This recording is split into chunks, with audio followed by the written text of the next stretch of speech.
Wow, that was exciting. Hello, my name is Yoshiko, and I'm from a company called KOKUSAI KOGYO.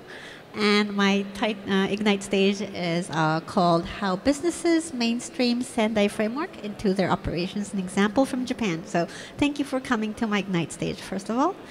I want to start off by why I chose this topic, and that's because when I come to these meetings, people are like, why is your company here? Why is your company funding you to come here? So it looks a bit suspicious, I think. And so I wanted to demonstrate through this talk today where we're coming from and why it makes sense for us to be at this kind of venue, this kind of conference, without having an ulterior motive. So I'll start by explaining about who we are, about our company. KOKUSAI KOGYO is a Japanese company. It's a geospatial engineering company, so we do remote sensing and GIS and that kind of stuff, and consulting based on that.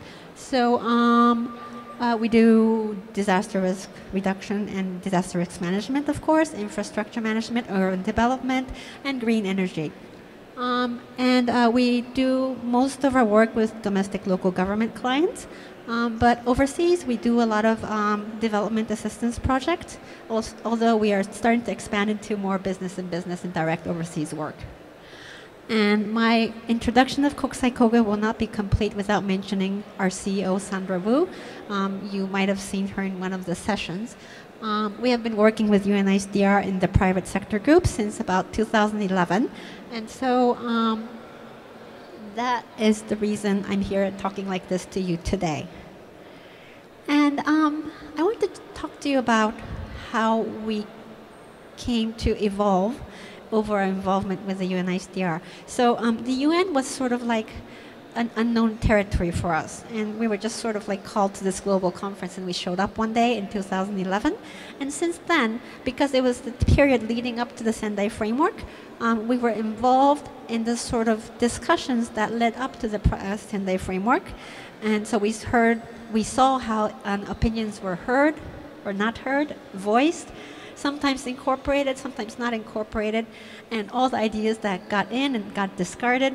We saw that whole thing, and then we saw how the Sendai framework was adopted, and then we saw how that trickled down into policy changes in Japan, national government, the local government, and down into what was, being the procurement stuff that came into the realm of our businesses. So when we saw that, and 2015 was a particularly loud wake-up call because it also had the SDGs and the Paris Agreement. So we were like, wow, this global agenda thing, it means something to us. So that was our wake-up call, that we should be paying attention to these kind of things.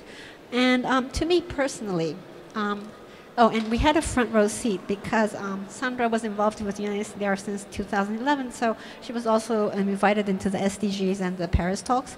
So it was really like front row seat.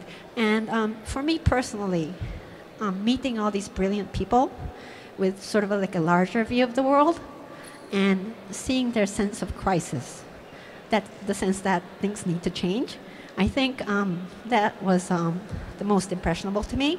And I think all of us involved in this process took that sense of urgency back to the company. So that was how I think started the ball rolling. And so how would a company change in response to these kind of things? And honestly, nothing happened for the first few months, and I thought nothing would change, honestly. But I think the timing was good, and also Sandra, as the CEO, was pretty involved. But it did change, and I was pretty surprised. It was reflected in our new vision. Sandra convinced the management not only of her own company, but the parent company to really bring DRR and climate change into the center of the company's mission and vision. And so you see them on the slide. That might look cosmetic to you. Honestly, I thought company visions were like something that nice that you put up on the website, but it actually has a long-term and mid-term plan behind it, a strategy behind it, and it affects the resources of the company, where it goes. So our research and development, our product lineup, and even the new people we hire is now framed towards this goal. And so it actually means something, this change. And another thing we did was we had to do a stock taking of what we already had in our services. And we did it in terms of climate change and DRR, climate change adaptation as part of DRR. And what it made us see is that, you know, we were used to thinking of our business in the silos, like, you know, there's like the computing modeling division and the remote sensing division. But when you look at it in terms of solutions, we actually saw the connectivity for the first time. And we're a nerdy company. We're like a bunch of nerds. And so we really like to tackle our individual problems. And we never thought about the big picture. But going through this exercise, I think, meant a lot of us actually realized that what we work for might possibly work to change something. And that was a big realization on the staff level. So what actually happens? So in terms of stock taking, what it made us realize that there are gaps in tools that actually we could fill. Like, we just weren't aware of it. The technology was there. It was probably within our, you know, we could realize it in a couple years or a couple months, and we just never thought of it. So one example is landslides. We had the tool on the left. We were monitoring using GPS the known landslide risk zones. So what that is dams, open pit mines, roadside slopes, and we would monitor like millimeter level change and notify the people if there's something going to happen. But, you know, in Japan, climate change is bringing a lot of really hard rainfall in a very short period of time. Areas that are not known to be landslide prone are experiencing landslides.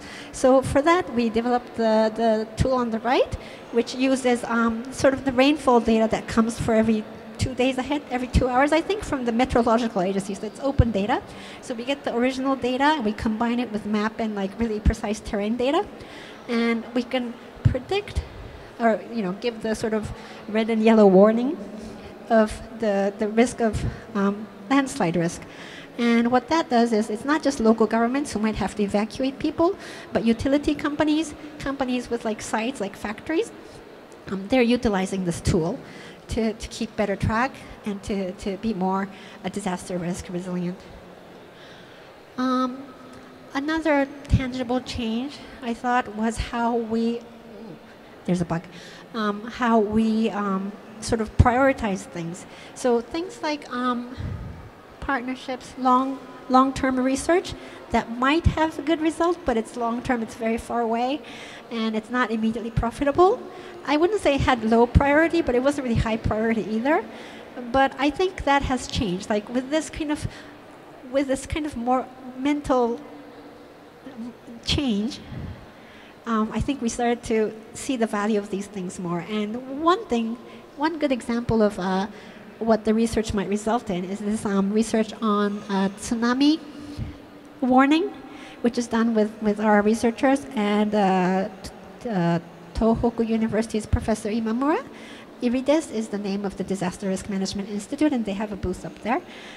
So what this does is, in Japan, we have earthquake warnings, actually. So 2 or said, if we're lucky, like a minute before the earthquake, we get a push notification in our mobiles that says the earthquake is coming. So what we want to do with this is to have a tsunami warning that is not just a generic warning, but a very specific warning. And so to do that, we would generate this model within 20 minutes after the actual earthquake, and then send that alert. And so this is actually being beta tested right now in a city on the southern coast of Shikoku, which is the southern part of Japan. Another change I noticed, we now have a drone school, or I should say drone operator school. Honestly, if this was like a couple of years ago, I don't think this project would have been green-lighted in our company, because it's barely profitable, and it's basically kind of growing competitors to the services we provide.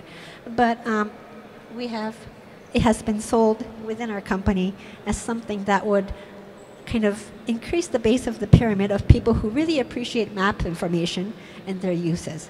So now we have a drone school, and it not just teaches safety and how to operate the machine, first of all, but it also tells them how to take the pictures in a way that would be immediately turned into a 3D model. And there is a sort of our software there. So it is sort of a service-related school. But still, it's a great service, and you get license for drones, and people can monitor their slopes and also their hardware. For example, dikes and water gates and all the DRR-related hardware using drones. And like I said, Sandra was involved in the UNISDR private sector group, and it's called ARISE. ARISE, Private Sector Alliance for Disaster Resilient Societies. We have a booth upstairs, please stop by. And what we're doing through ARISE is, so our company had a Eureka moment, and what we want to do is to bring that Eureka moment to more companies. And so actually, I think most of the companies are in ARISE in the first place because they went through this realization. So we are working as a group to sort of bring this message globally, but also in our respective countries. And so one way we do that is like to public forums and meetings in our own countries. So the photo is from a meeting, a conference we did in Tokyo in March 2016. And so I want to end by saying that the Sendai framework calls for a multi-stakeholder approach, and for every kind of stakeholder to do their own part. And I'm here to say that the businesses are also playing a part. And so at KOKUSAI KOGYO, we took it as a challenge to change and to take action, and we have started that action. And so the purpose of my talk today was to sort of give a face to the private sector that you're supposed to be engaging, and I hope that I made a good impression. Thank you.